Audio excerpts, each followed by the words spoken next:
51551 on this Friday afternoon, or ray@rte.ie. Nikki Murphy has talked to us before on the programme about her son Reuben, who can't get a place in a school in Dublin. And today, Nikki and Reuben's story is front page news in the New York Times. And Nikki joins us in the studio. How are you doing, Nikki? Hi, Ray. Good afternoon. So the New York Times, when it's there, it's big news. Has it affected you in any way? Have you got more phone calls or more texts or anything?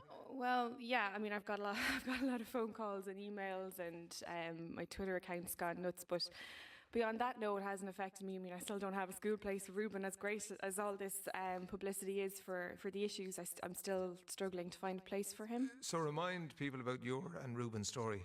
Yeah. So Reuben was due to start school last year in 2015. But despite applying to 9 schools for him, I wasn't able to get him a place. So I deferred him for another year. And for this year, I've applied to 16 schools so far.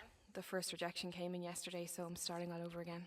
Okay, and rejection on what basis? We're just a non-religious family. We don't have Reuben or his little brother baptised, so for that reason he's at the bottom of all the categories in the enrolment policies for the local schools. And the schools are completely within the law doing that? They are, unfortunately, yeah. There's the provision in the Equal Status Act which allows the schools to give preference to the children of religious families ahead of anyone else. So they don't allocate places based on where you live. It'll be Catholics first, say, if it's a Catholic school, Catholics first in the parish, then maybe Catholics outside the parish. Some of them have sibling policy, some of them don't. But like Reuben would be category 4 of 5, 9 of 9 and 11 of 11 in our local schools. Go on, explain that to me. So he's at the bottom categories because he has no religion. Okay, right. Yeah. Yes, okay. Yeah. The headline on the cover and its front page on the New York Times, Churches' Hold on Schools Gets Test in Ireland. And during the week, James Riley, who's the Minister for Children, appeared in front of a UN committee, and he was answering questions on Ireland's adherence to the UN's Convention on the Rights of the Child in Geneva. And members of the committee questioned why 96% of schools have a religious patron and more than 89% of schools are under the control of the Catholic Church. And the Minister said, my personal opinion is that it is not right that people can be discriminated against on the ground of religion, either for employment or admittance to school. The Constitution allows religion to protect their ethos, and so they can in effect still do that. Though the bar has been raised considerably. He then went on to say, if we got the right kind of wording, then maybe it could be changed through legislation rather than changing the Constitution. Of course, to change the Constitution, you need a referendum. We had Jan O'Sullivan in here. She would like the situation to be changed. Diarmuid Martin said yesterday, when he was speaking, he said, I don't believe that presenting baptismal certificates is an appropriate way to judge access to a school. It isn't just the parents shouldn't be presenting children to be baptised in that way, but priests shouldn't be doing it either.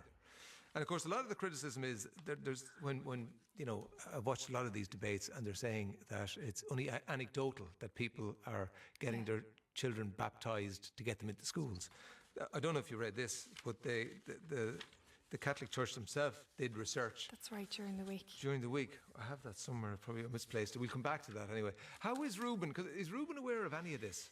He is. Well, not the details. He knows that his friends went off to school last year and he didn't. And he started to say himself, instead of, he used to say he's going to creche, now he pretends to go to school.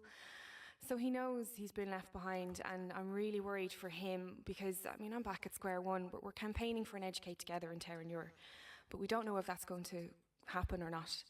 And if that doesn't happen, I don't know where he's going to go to school, and I don't know how to explain it to him, and I don't know how it's going to impact on him and his, I don't want to hurt his feelings, or it's going to be a tricky one.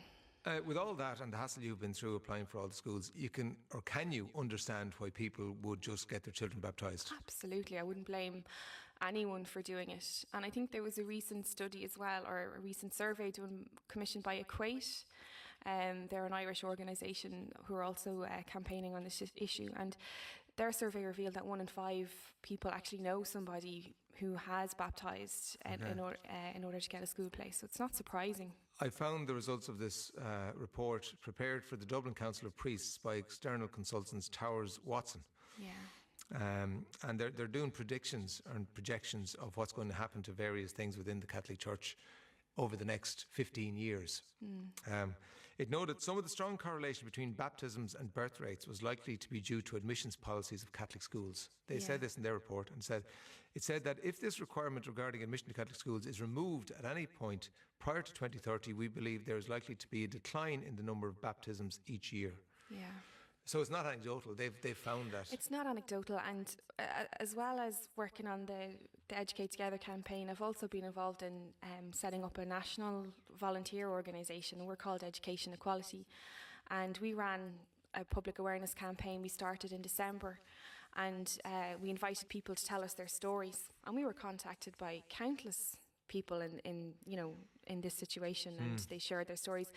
We were contacted by a lot of teachers as well who also, recognised that this is a problem. A lot of those chose to remain anonymous for obvious reasons to protect their jobs. So it's not anecdotal. Okay, people say it affects only 20% of schools, but these are real people, real families. They have their, everyone has their own stuff going on. Yes. This is just an added pressure on parents, and I wouldn't blame anyone for baptising to relieve that kind of stress. I mean, for us, it's been very stressful. But obviously, if you have no religion and then you get your child baptised to get into a Catholic school, that's sort of enforced hypocrisy, isn't it? Well, it is. And then you have the issue when you're in school as well of trying to opt out of 30 minutes a day, and the religious element of a school permeates the entire curriculum. So we're contacted as well by a lot of parents who have no real mechanism to remove their child from religious instruction. And the children, they sit down at the back of the class and they feel excluded and they feel different and they feel conflicted, because how do you explain that to a child? I mean, I'm very worried about that for Ruben as well. I don't want for him to feel like that, particularly during the sacrament years as well. So the New York Times article is written by Doug Dalby, and Doug is on the line. How are you doing, Doug? Hey, how are you? Good. Why do you think your article made front page news? I think, I suppose the genesis of it was I spoke to Nikki there back in December before Christmas, and I can't remember a story. I've been 30 years or more now in journalism, and I can't remember a story that took so long to get over the line, to be honest. I think my editors were incredulous, and I think this was draft number 8 before it was actually published. And I think that incredulity about the situation propelled it to the front page. Okay, what sort of questions were they asking of your copy? They couldn't believe that the state funding, state sanction, and yet there was some kind of devolution of responsibility for equality of access to state schools. And what's supposed to be an ostensibly secular society that attracts, for example, in New York or in American parlance, probably 8 or 9 of the top 10 tech firms in the world, and they would be American. And yet they're into this society which the Catholic Church still has a grip on the education system. Huge grip, yeah. So they've only woken up sort of in the last few hours there. So do you expect a big reaction to this? What way does it work? It works, well, it's different. Obviously, there's a massive Irish diaspora. They would be the first ones to be catered for, I suppose, in this sort of story. They would be the first one that would go a keyword for what's been written about Ireland. Yes. And then after that, the shock waves, if you like, tend to move out from there, and you start getting reaction, because obviously it's an international edition of the New York Times. So it's probably one of the biggest read newspapers in the world. And in the equality referendum, when I covered that, for example, I was getting all sorts of calls from Brazil and other countries across the world. Yeah. So it's not just the east coast of America. This will be read. I suppose people who read your articles about that and are now reading this are probably questioning whether it's the same country you're talking about. Well, there is a bit of that. I suppose going back to what I said in the first hand, I mean, I've covered everything from clerical sexual abuse to the mothers and baby homes, to the Magdalene laundries, and then you get to the equality referendum, and now you get to this. And as I said, I suppose it was after the equality referendum, they thought that maybe we'd reached some kind of level of secularity, if you like, that this sort of situation no longer pertained. But of course, that's not the case. So you're from Scotland, Doug, are you? I was born there, yeah, of course. I've lived here for many a year. And you're the Irish correspondent for the New York Times. Is that your official correct. title? All right, great. Yeah. Well, thanks. So I cover north and south. Right. And how long have you been doing that? From 5-6 years into it now. Prior to that, I was in the Sunday Times. Then I've the odd stint in the Irish Times, the Tribune back in the day. Right. I cut my teeth with Mr. Brown. Did you? Or maybe he cut my teeth. With a blunt instrument, yeah. Okay. Yeah. I still feel the pain, Ray. Yeah. Doug, thanks for taking our call. Thanks for that. Thank you. Bye. That's Doug Dalby, who wrote that article on the cover of the New York Times. Getting very cross, says this texter. We have 4 children, all married now, with grandchildren in various countries. They must obey the rules. If that woman is so upset about her son's feelings, just get him christened. It's, after all, only water. You don't have to respond to these things if you don't want to. You're right, you prefer not to. The issue is not religion. My children are Catholic, but the local schools are full. I've applied to many, many schools. They can't get in. The preference is because they don't have places. Making it about religion distracts from the issues of not enough places. I have to answer that one. Because we're involved in the school campaign where I live, I've got a communication back from the Minister's office who analysed the area that we live in, and they determined there actually is no demographic need for a new school in our area, right? So that means that there are enough school places for the people who live there. And although they recognise investment is needed in the area, what they said to me was that their plan is to build extra classrooms on some of the existing religious schools in the area, which is completely unacceptable, because Reuben is still not entitled. Those places will still be filled by everyone else before he can go to school. Where do you think the problem is? Because you've Jeremy Martin saying that this isn't good. In fact, he said that it's if it continues the way it's going, it'll dilute the Catholic ethos in Catholic schools. Yeah. Then you have James Riley, Janice Sullivan, all saying that it isn't good. Yeah, well, we've got a lot of, there's the general election coming up now, but we need more than media sound bites and empty promises. But I said to you the last time, part of the reason is that, parents move on. Yes, and children get places in schools and it's not their big issue anymore, so there won't be people on the streets. Yeah, so that's why I got involved in setting up Education Equality, to maintain that momentum and to actually have a group of parents that are continuously campaigning for this, and we've got young people involved as well who are not affected by this but anticipate maybe it might be a problem for them in the future. Yeah. I often wonder why the fact that historically Catholic parishes were required to part fund the construction of national schools is never part of the discussion regarding access to national schools in Ireland. Up to recently, and perhaps still, the parish in which a new school is being built was required to contribute 1/7 of the cost of the school. Yeah, well, look, if you're going to do a balance sheet on it, I don't think you're going to win that argument. Church of Ireland will take people after COI with no list, says Jim. Well, he's been rejected from Church of Ireland schools. Has he? So, yeah. That's them. It's all fine and right that this lady is making a stand, but while she's doing this, Reuben's education is suffering. Maybe she should get him baptised, let him go to school, and he can drop it later if he chooses. He would then be given the choice as his mum was given. Just a thought. Well, of course we've thought about that. Yeah. I mean, we think about that all the time, but it just goes against our conscience. We don't want to have to do that to him and then trying to opt him out of religion afterwards. It doesn't make too much sense for us. Yeah, but do you want to live in a country where there's enforced hypocrisy? No, I want the system to change. Yes. It's time for change. There's enough momentum now for... Is there, do you think? I think so. I do think... I mean, I've been in this situation a year now and I can feel it. I've heard people talking about it down the pub casually. Just you were eavesdropping, yes. The people are talking about now, they understand the issues, whereas a year ago, I think, there were certain pockets of people who knew about it, but I think definitely there's more momentum now. We're talking to Nikki, whose son Reuben. So what's the count now of schools he's been refused from? I applied to my 16th school this week, so the enrolment process for 2016 has only kicked off, so he got his first rejection yesterday. Okay. Myself and the wife are more or less atheists, but we got the 4 children christened. It just makes life a bit easier when it's difficult already. If it's a school entrance policy, then that's that. Don't make a martyr out of your child, says Ed. Yeah.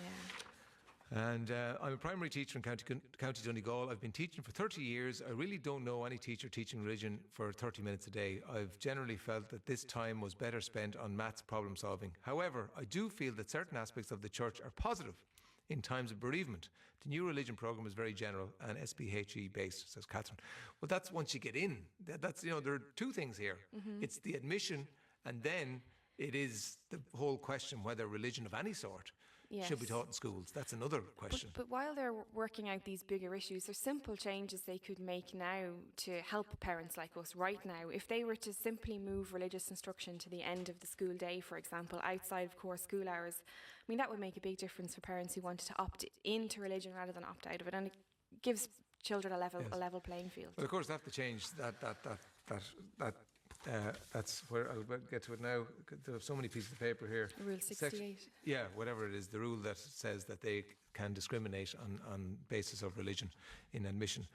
We're a non-religious family in Dublin 6W. I myself am not baptised. We've 2 boys, 3 and 10 months, and have been debating what to do about schools for 3 years. We're at the bottom of all the lists. 2 years ago, I would have argued vehemently against baptising for school purposes. I feel it's disrespectful and wrong. However, I'm not willing to sacrifice my children's education on principle. I'm now decided we're going to find a church on Sunday and we'll try and start the process to get them baptised. I'm very sad. It's very sad. I am very sad that somebody would do that. Yeah. That's very difficult for them. They shouldn't have to do that. No. Yeah.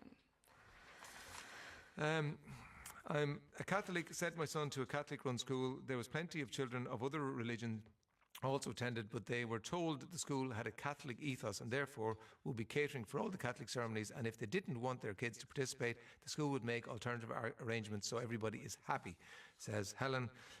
Ray, priests abused kids, the church covered it up, and yet in 21st century Ireland, state religious discrimination affects kids. What a grubby little republic we live in, says John.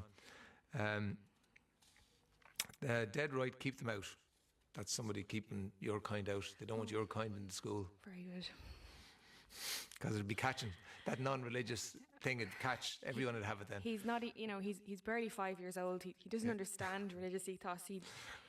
He's into Paw Patrol, not, On the argument about school places, it's up to the state to provide school places. So it's the state who's at fault here, and it's the state who should be made provide the school places. But the state is avoiding the issue by blaming the religious. What do you think about that? Obviously, it's the state are, responsible for providing free education for everyone, and it is ultimately their responsibility, and that's where the leadership needs to come from.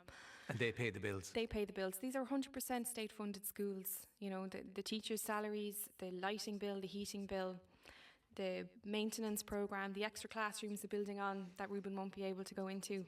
All of these are paid from our taxes.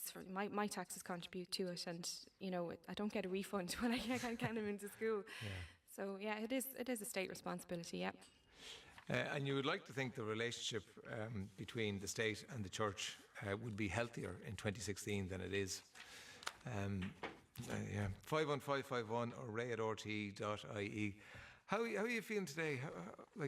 I'm kind of down today, to be honest. Yeah, it was a bittersweet day yesterday. All the congratulations you're on the front cover of the New York Times doesn't make a difference to Ruben. We just want the minister to give us Tearing Your Educate Together so that families like us, they don't have to go through this year in, year out. And it's a completely ridiculous situation. People don't realise how hard you have to work.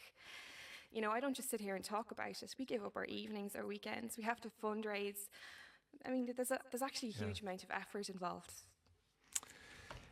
You can see why that woman there, and I am actually genuinely saddened by, firstly, your situation and the fact that woman with a 3-year-old and a 10-month-old, despite the fact of having no religion, have decided that this Sunday they're going to get both of them baptised so they can get into a local school. Fortunately, she's not alone. This woman is so strong. Tell her to keep going. This country is so behind in this education, says Catholic. Sorry, that's a Catholic. They don't give a name. Absolutely well done, Nikki. You're an inspiration for me and my unbaptised 3-year-old. Keep up the good work and fight the hypocrisy. And ask your guest, has she tried the Jewish school, Stratford College in Rathgar? You have. What happened there? You can't say anything. Okay, right. You know. There's a story there too. So I'm glad you think that there's movement, that there's something happening. I wouldn't be as confident about that as you are. Well, I have to. I can't give up hope. I mean, I have to. I mean, all the parties have come out now and put this as an item on their agenda. What are they saying? They're all saying that they're in favour of education reform to various extents, and the details are still a bit sketchy in some places. But I have to feel as if something is going to change, because if we can't do it now, if we have what I have here, a list of 1,000 children waiting for a school, and we can't make it happen, then we'll never make it happen. So it has to happen. What you've been told by the Department of Education is there are enough school places in the area to fit all those. Yeah, unfortunately, they're not. The allocation of those places discriminates against us, but also they're not the right type of school places. People would prefer a quality-based education. Right. Keep it going. Thanks. Nikki, thanks for coming in, and give Ruben a big hug for us when you go home. We'll take a quick commercial break. The Ray D'Arcy Show on